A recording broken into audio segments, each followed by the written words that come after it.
May 14, 2026. Beijing. The Great Hall of the People. Two men sit across from each other at a table long enough that the distance between them is itself a statement. One of them is the President of China. One of them is the President of the United States. Between them, the largest bilateral relationship in the history of the modern world. The most consequential rivalry of the 21st century. Two economies so deeply intertwined that their decoupling, which is already underway, resembles surgery performed on a body where two circulatory systems have been sharing the same veins for decades. And also between them, at this specific moment on this specific morning, a dead man. He died in approximately 400 BC. He was Athenian by birth, a general by profession, and a historian by the particular misfortune of having lived through a war he needed to understand. His name was Thucydides.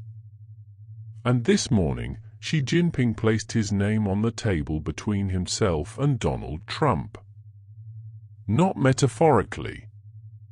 Explicitly. By name. In the form of a question. Can China and the United States overcome the Thucydides trap? Trump spoke next. He said it was an honor to be there. He said he was looking forward to the discussions. He said some were calling this perhaps the greatest summit ever held. He did not address the Thucydides trap. There are two possible explanations for this. The first, Trump did not know what the Thucydides trap is, and therefore could not engage with it. The second, Trump knew exactly what she was saying, and chose to respond with warmth rather than substance, because warmth is harder to use against you than precision. Both explanations are possible. Both are concerning, for different reasons. This episode is not about the summit. This episode is about the concept that she chose to invoke at the most watched bilateral meeting in recent memory. Because the Thucydides trap is not a metaphor. It is not rhetoric. It is a pattern. A pattern documented across 500 years of history. 16 times in which one power rose to challenge another. 12 of those times. It ended in war. Today's meeting is case 17. This is Chronicle Arcanum. This is the trap.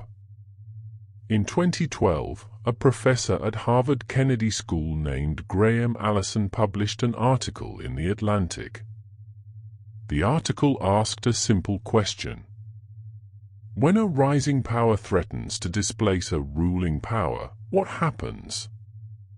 Allison and his team at the Belfer Center had spent years studying every major case they could find over the past 500 years in which one great power had risen to challenge another. They found 16 cases.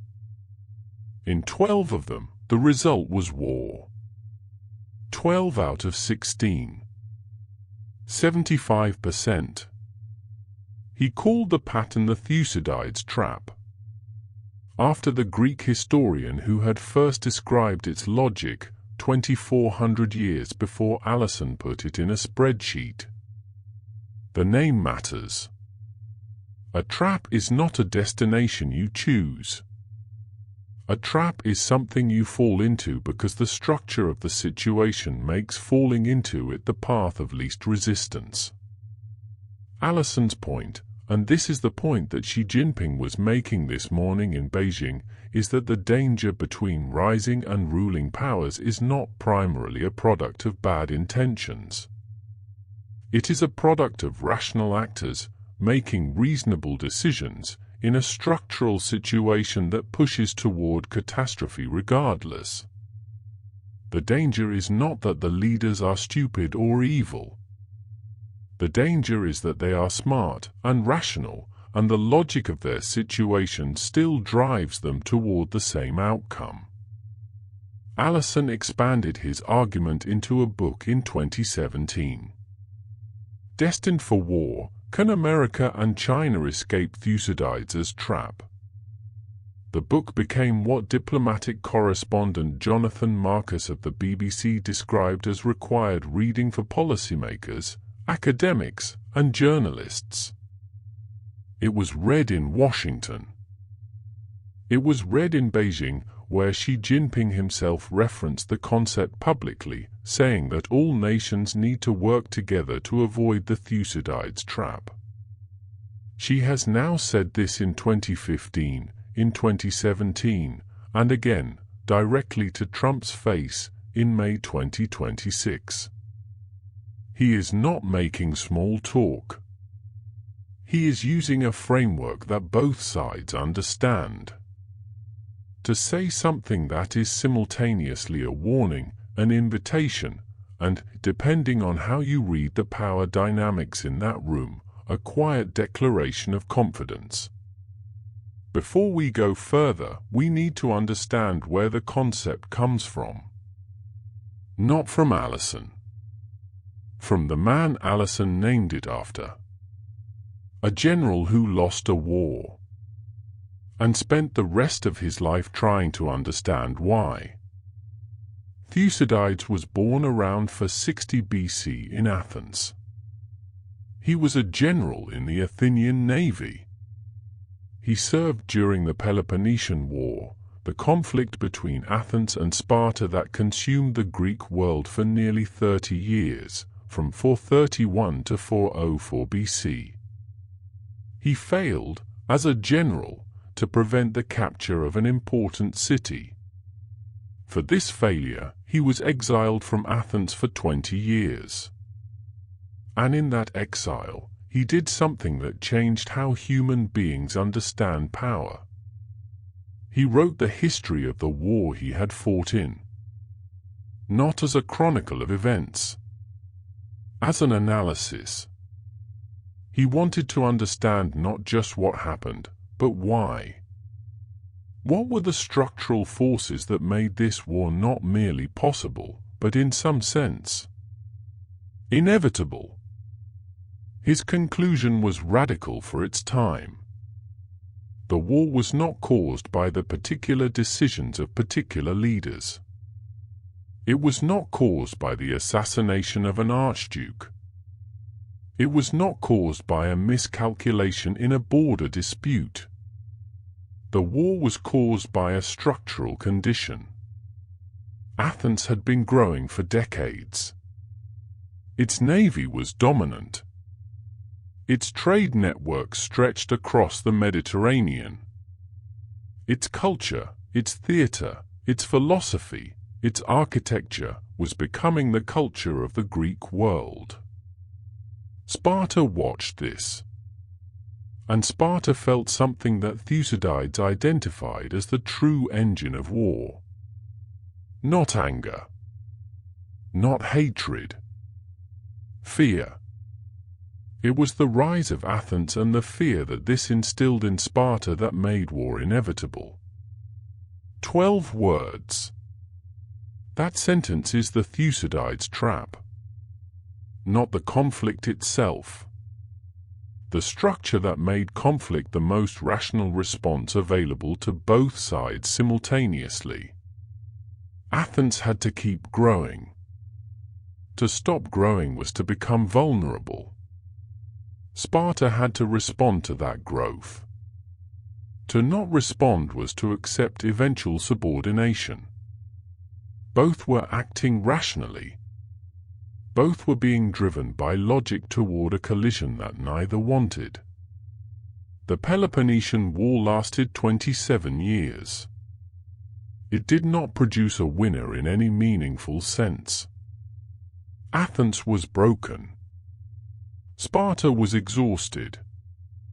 The Greek world, which had produced Socrates and Sophocles and the Parthenon and the foundations of Western mathematics and philosophy, was so weakened that a generation later, a young Macedonian king named Alexander walked through it and took everything that was left.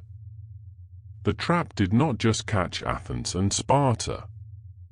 It swallowed the entire civilization. This is what Allison found when he looked across 500 years of history. The trap is not picky about who it catches. It catches the powerful and the ambitious. It catches empires. It catches democracies. It catches civilizations that believed themselves too sophisticated to fall into it. 75% of the time.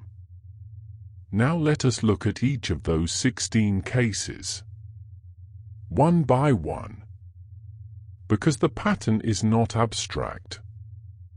It has names. It has dates. It has consequences that are still shaping the world you live in today. 500 years. 16 cases. Let us walk through them. Case 1. Late 15th century. Portugal versus Spain. The late 1400s. Portugal had built the most sophisticated maritime empire in the world. Its navigators had rounded Africa, reached India, established trading posts across 3 continents. It was, by any measure, the dominant maritime power of the era. Then Spain, newly unified under Ferdinand and Isabella, sent a Genoese sailor named Columbus west. And suddenly the map had new continents on it. 2 Catholic powers. 2 expanding empires. 1 planet. The trap was set. And then something unusual happened. The Pope intervened. The Treaty of Tordesillas in 1494 divided the non-European world between Spain and Portugal along a line drawn through the Atlantic. Portugal got Brazil and the eastern route to Asia. Spain got everything else in the Western Hemisphere. It was an imperfect, arbitrary, and ultimately unenforceable arrangement. It also avoided war. Case 1. No war. A third mechanism, papal authority as institutional mediator, absorbed the structural stress. Case 2. First half of the 16th century. France versus the Habsburgs. The Habsburg dynasty, through inheritance, marriage, and conquest, assembled control over Spain, the Holy Roman Empire, the Low Countries, and eventually parts of Italy. Charles V ruled more territory than any European monarch since Charlemagne. France, geographically encircled, watched this with the specific terror of a country that can see itself being swallowed. War. Multiple wars. The Italian Wars. The Habsburg-Valois Wars. Decades of conflict over the ruins of Renaissance Italy, as 2 empires used a civilization as a battlefield. Case 2. War. Case 3. 16th and 17th centuries. Spain versus the Ottoman Empire. The Ottoman Empire at its height stretched from Hungary to Persia, from Algiers to the Arabian Peninsula. It was the dominant power of the Eastern Mediterranean and controlled the primary trade routes between Europe and Asia. Spain, the inheritor of the crusading tradition and the self-appointed defender of Christendom, was on a direct collision course. The Battle of Lepanto in 1571. The Siege of Malta. The Siege of Vienna, twice. War sustained across more than a century. Case 3. War. Case 4. First half of the 17th century. Sweden versus the Habsburgs. Sweden, in the early 1600s, was an extraordinary anomaly, a small, cold country on the Baltic Rim that in the space of 2 generations became the dominant military power in northern Europe. Gustavus Adolphus, the Swedish king known as the Lion of the North, transformed his army using innovations in tactics, logistics, and firepower that would not be surpassed for a century. Sweden's rise directly threatened Habsburg power in the Holy Roman Empire. The 30 Years' War, 1618 to 1648. The most destructive conflict in European history until the 20th century. Germany lost between 1/4 and 1/3 of its population. Case 4, War. Case 5. Mid to late 17th century. The Dutch Republic versus England. The 17th century was, by most measures, the Dutch century. The VOC. The Amsterdam Stock Exchange. The world's most sophisticated financial system. The most powerful merchant fleet on Earth. England watched this across the North Sea with the attentiveness of a neighbor who has noticed that the house next door is larger than his own. 3 wars. The First, Second, and Third Anglo-Dutch Wars. Naval battles across the Channel and the North Sea. The English eventually captured New Amsterdam and renamed it New York. Case 5, War. Case 6. Late 17th to mid-18th centuries. France versus Great Britain. Louis XIV. France was the dominant land power of Europe. Its army was the largest on the continent. Its culture was the culture of Europe's elites. Versailles was not just a palace, it was a geopolitical statement. Britain was a rising maritime and commercial power with a small professional army but an increasingly dominant navy and a trade empire that was beginning to rival the French in scope and ambition. What followed was a series of wars that historians sometimes call the Second Hundred Years' War, from the War of the Grand Alliance through the War of Spanish Succession, the War of Austrian Succession, the 7 Years' War, and finally the Napoleonic Wars. Over a century of recurrent conflict, punctuated by periods of exhausted peace, as 2 great powers contested the shape of the modern world. Case 6, War. Sustained. Repeated. Devastating. Case 7. Late 18th and early 19th centuries. The United Kingdom versus France. Napoleon. The French Revolution produced something that no European power had yet encountered, an army that fought not for a king, but for an idea. France under Napoleon was not merely a military power. It was a revolutionary force that threatened to remake the entire order of European governance. Britain, as the dominant maritime and commercial power, could not allow any single continental power to control the European landmass. 23 Years of War. Trafalgar. Waterloo. The Continental System. The Peninsular Campaign. Egypt. K7, War. Continental in scope. Global in consequence. Case 8. Mid-19th century. France and the United Kingdom versus Russia. Russia under the Tsars was expanding south, toward the warm water ports of the Black Sea, toward the crumbling Ottoman Empire, toward India, which Britain regarded as the jewel of its empire and could not allow any rival power to approach. The Crimean War.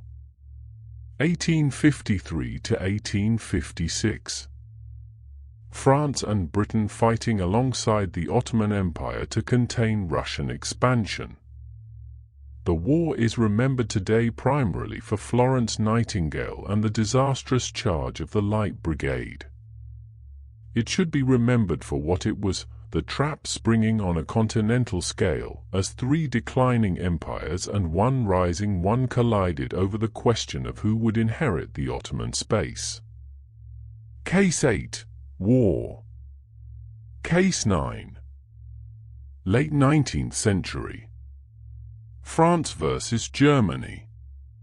The unification of Germany in 1871, achieved through three short, decisive wars in 7 years, produced a new great power in the center of Europe with extraordinary speed.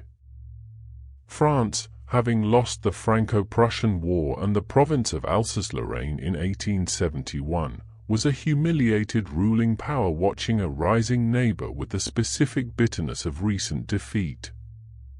The structural stress accumulated for 4 decades. And then in 1914, a different trigger, an assassination in Sarajevo, released it. Case 9. War. The First World War. 17 million dead. Case 10. Late 19th and early 20th centuries. China and Russia versus Japan. Japan's Meiji Restoration of 1868 is one of history's most extraordinary transformations, a feudal island nation that, in a single generation, industrialized, militarized, and projected power across East Asia. Two powers felt the pressure of this rise directly. China, which had dominated the East Asian order for millennia, lost a war to Japan in 1895 and was forced to cede Taiwan and recognize Korean independence from Chinese suzerainty. Russia, which was expanding east across Siberia toward warm water ports in the Pacific, found Japan directly in its path. The Russo-Japanese War of 1904 to 1905.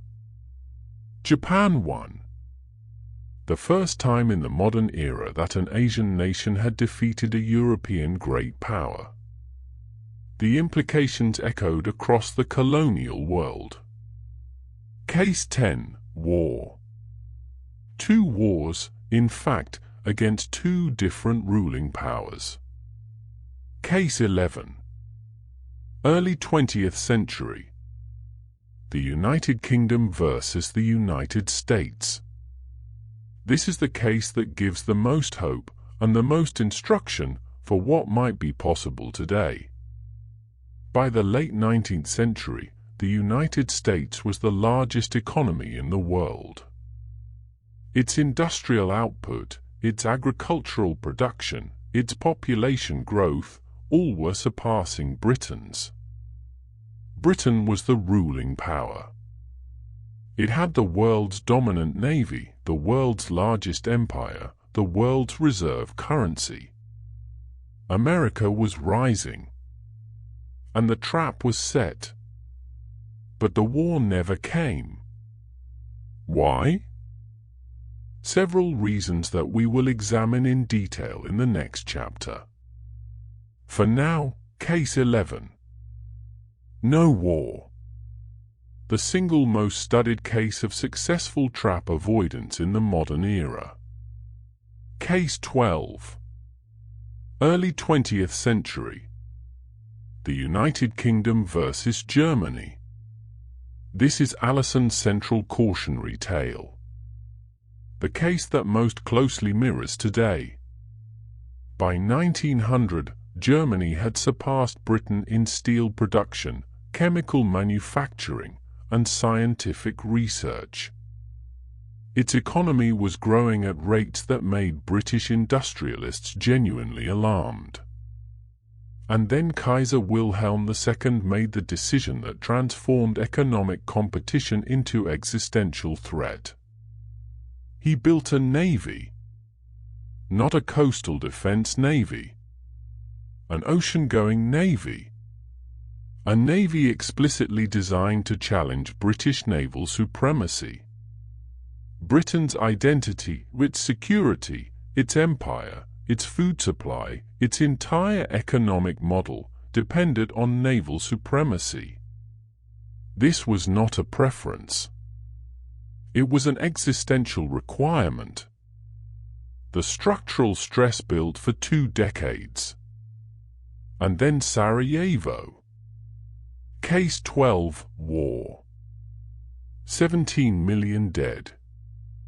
The British Empire begins its slow dissolution. Germany is destroyed and humiliated. The humiliation produces Hitler. Hitler produces another war.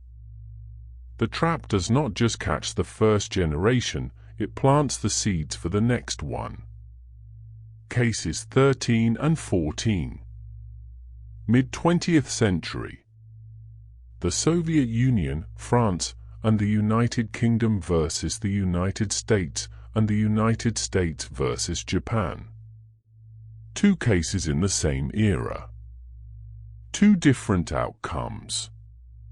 Japan's challenge to American dominance in the Pacific ended at Pearl Harbor and culminated at Hiroshima. Case 14, War. The trap produced the only use of nuclear weapons in combat in human history. The Soviet Union's challenge to American dominance is Case 13, and it is, alongside Britain-America, the other case that tells us something important about escape. The Cold War lasted 45 years. It produced proxy conflicts across 3 continents. It came very close to nuclear exchange during the Cuban Missile Crisis of 1962. But the great powers did not fight directly. Case 13, Cold War. Proxy wars. Nuclear deterrence as the mechanism that made the trap too expensive to spring directly. Case 15. 1940s to 1980s. The United States versus the Soviet Union. This is essentially the continuation and formalization of Case 13, the bipolar Cold War order. 2 superpowers. Mutual assured destruction. A global competition fought in every domain except direct military conflict between the principals. Case 15, no direct war. But approximately 20 million people died in the proxy wars the 2 powers sponsored and supported in Korea, Vietnam, Angola, Mozambique, Afghanistan, Nicaragua, and elsewhere. The trap does not disappear because the great powers avoid shooting each other directly. It simply outsources the violence. Case 16. 1990s to present. The United Kingdom and France versus Germany. A peaceful one. Germany reunified in 1990 and immediately became the dominant economic power in Europe, the largest economy, the most productive industry, the most influential voice in European monetary policy. France and Britain, both nuclear powers and permanent members of the Security Council, had to decide how to relate to a Germany that was, by most economic measures, surpassing them. The answer? European integration. The European Union as an institutional framework that made the question of who is dominant less relevant, because the rules applied to all parties equally. Whether that framework is as robust as its architects hoped is a question that Brexit and the strains of the 2010s and 2020s have complicated considerably. But the structural stress was absorbed. War between Western European powers has become, for the first time in centuries, genuinely unimaginable to most of their citizens. Case 16, no war. 12 wars. For escapes. 75%. Now let us look at the four who escaped. Because the escape, when it happened, was not accidental. There was always a reason. And the reason always required something that neither side was naturally inclined to do. For times in 500 years, two great powers found themselves in the structural conditions of the Thucydides trap and did not go to war. Portugal and Spain. Britain and America. The Cold War superpowers. Germany and Western Europe. What did they have in common? Three things. And only three. The first mechanism, a third party or framework that absorbed the stress. Portugal and Spain had the Pope. The Treaty of Tordesillas was not enforced by either power's own restraint, it was enforced by a religious authority that both recognized as legitimate. Germany and Western Europe had the European Union, an institutional framework that made German dominance less threatening because it was embedded in rules that constrained Germany as much as everyone else. In the Cold War, nuclear deterrence was the framework. Not an institution, a mathematical logic so brutal and so clear that it functioned as a third-party restraint on both sides simultaneously. The lesson: rising and ruling powers do not naturally want to constrain themselves. They need something outside themselves to make constraint the rational choice. The second mechanism, the ruling power accepted relative decline. The Britain-America case is the most instructive in human history on this point. Britain recognized, by the late 19th and early 20th centuries, that the United States was going to surpass it economically and eventually militarily. This was not a comfortable recognition. British pride and British identity were deeply invested in primacy. But a series of British statesmen, not all of them, not easily, not without resistance, made a calculation. Better to manage the transition. Better to cultivate a relationship with a rising power. Better to trade short-term primacy for long-term security. The result was the special relationship, a diplomatic, military, and cultural partnership that proved decisive in both world wars and gave Britain influence far beyond what its relative decline would otherwise have justified. Britain accepted becoming number two. And in doing so, it avoided the fate of Sparta. The third mechanism, the rising power, moderated its ambitions. This is the hardest one. The rising power, by definition, is gaining. Every year, the structural pressure on the ruling power increases. The rational move for the rising power is to keep pushing. The cases that avoided war involved rising powers that, for various reasons, chose to not maximize the structural pressure they were creating. America, rising against Britain, did not build a navy designed to contest British maritime supremacy in the Atlantic. It focused its ambitions in the Western Hemisphere and the Pacific, leaving Britain its sphere of influence. This was not altruism. It was calculation. America did not need to fight Britain.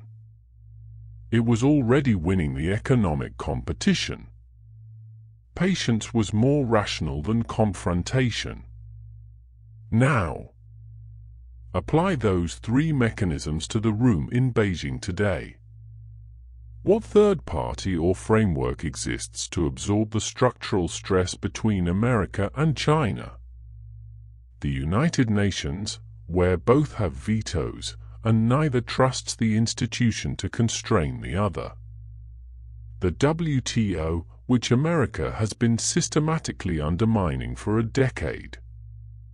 Nuclear deterrence, which exists, but which the development of hypersonic weapons, cyber warfare, and AI-enabled conflict is beginning to erode in ways that 1960s deterrence theory did not anticipate.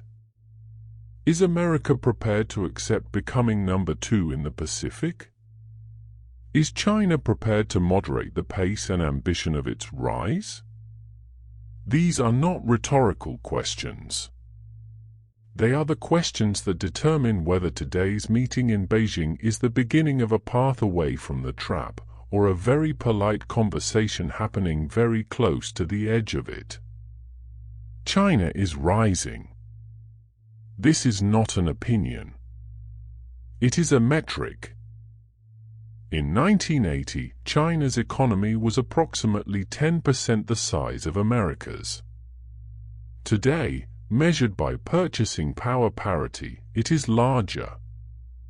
Measured in nominal GDP, it is roughly 70%, and the gap is closing. China's military expenditure has grown at double-digit rates for most of the past 3 decades. Its navy has gone from a coastal defense force to the largest fleet in the world by number of hulls. It has built bases on artificial islands in the South China Sea.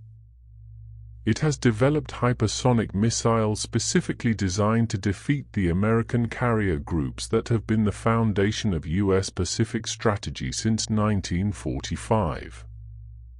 It has, in short, done precisely what Kaiser Wilhelm's Germany did in the early 1900s. It has built a military designed to contest the adversary's most fundamental strategic advantage. America is the ruling power. It has been the dominant Pacific power since the Second World War. Its entire strategic identity in the Indo-Pacific is built on the ability to project force anywhere in that ocean within days. That ability is now contested in ways it was not 10 years ago. Sparta's fear. Right on schedule. Now add the specific features of this rivalry that make it different from, and in some ways more dangerous than, all 16 predecessors. First, economic interdependence at a scale that has never existed before between 2 rival great powers. The United States and China trade more than $600 billion with each other annually. Their corporations are intertwined. Their supply chains run through each other. The tariffs that Trump imposed, and that are the background context of today's meeting, are not just economic policy. They are surgical attempts to cut ties that both sides have spent 40 years building, and the surgery is painful for both patients. Second, nuclear weapons on both sides. This is the Cold War lesson. Nuclear deterrence does not prevent the trap from being set, but it does raise the cost of springing it to a level that rational actors find prohibitive. Unless the rationality fails, which it can. The Cuban Missile Crisis came extraordinarily close to nuclear exchange. The decision that prevented it was made by one Soviet submarine commander, Vasily Arkhipov, who refused to authorize the firing of a nuclear torpedo when his submarine was under attack and all other officers agreed it should be fired. One man.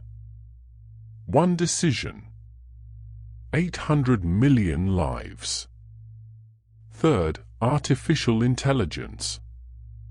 The competition between America and China in AI is not a technology race in the abstract. It is a race to control the systems that will run future weapons, future intelligence operations, future logistics, future financial systems, future propaganda. The chip war, America's attempt to prevent China from accessing advanced semiconductors, is the most significant technology competition since the space race. And unlike the space race, it does not end with a flag planted on the moon. It ends with one side having a decisive advantage in every domain that matters. So what was she saying this morning? When he looked across that long table and asked Trump, "Can we overcome the Thucydides trap?" At minimum, he was demonstrating that China has read the same books that America's strategists read. That China understands the historical pattern as well as any Harvard professor. That China is not sleepwalking into conflict. At maximum, he was doing something more sophisticated. By naming the Thucydides trap, she was framing China as Athens. Athens was the rising power. Athens was the creative force. Athens was the civilization producing new ideas, new art, new trade, new influence. Sparta was afraid. In she's framing it, America is Sparta. Reacting from fear. Imposing tariffs from fear. Building military alliances from fear. Restricting semiconductor exports from fear. China is simply rising. And America's fear is what makes the situation dangerous. Whether or not you accept that framing, and there are very good reasons not to accept it without scrutiny, it is an extremely sophisticated piece of diplomatic communication. Delivered, this morning, to a man who responded by saying it was an honor to be in the room. Thucydides wrote his history in exile. He was a failed general who had lost a city. He had been removed from the world he was trying to understand and forced to observe it from the outside. And in that enforced distance, he saw something that the people still inside the events could not see. He saw the structure, not the decisions of individual leaders. Not the particular provocations of particular days. Not the speeches or the treaties or the assassination. The structure underneath all of it. The way that power, when it shifts, generates forces that individual decisions can delay but cannot indefinitely contain. 2,400 years later, Graham Allison sat in Harvard and did the same thing Thucydides did. He stepped back from the particular events and asked, what is the pattern? 16 cases. 12 wars. For escapes. And in each escape, something painful that neither side naturally wanted to do, but that both sides eventually chose over the alternative. This morning, Xi Jinping looked across a table at Donald Trump and asked if they could escape the trap. The question deserves a serious answer. Not a warm statement about the honor of the meeting. Not a prediction that bilateral relations will be better than ever. A serious answer to a serious question. Because the question is not rhetorical. The 16 cases are not rhetorical. The 12 wars are not rhetorical. The good news is that the trap has been escaped before. The Britain-America transition remains the most hopeful case in 500 years of this pattern. It shows that a ruling power can accept relative decline without catastrophe. That a rising power can moderate its ambition without losing its trajectory. That institutional frameworks, however imperfect, can absorb structural stress that would otherwise produce war. The bad news is that it required things that were deeply uncomfortable for both sides. That it required statesmen on both sides who were thinking in decades, not election cycles. That it required the ruling power to genuinely accept that its moment of supremacy was ending. The question she asked is not, will there be war? History does not determine outcomes. It reveals patterns. The question is whether the people in that room today, and the people who advise them, and the people who vote for them, and the people who will live with the consequences of their decisions, are asking the question seriously enough to give it a serious answer. Thucydides wrote his history, the account of a war that destroyed the civilization it began in, not because he thought it was inevitable. He wrote it because he believed that understanding how it happened was the only chance of not letting it happen again. He was writing for people who had not yet made the decisions that would determine whether he was right. He was, in other words, writing for us. This is Chronicle Arcanum. The trap is set. The question is whether anyone in the room knows the way out, and whether they are willing to pay the price of taking it.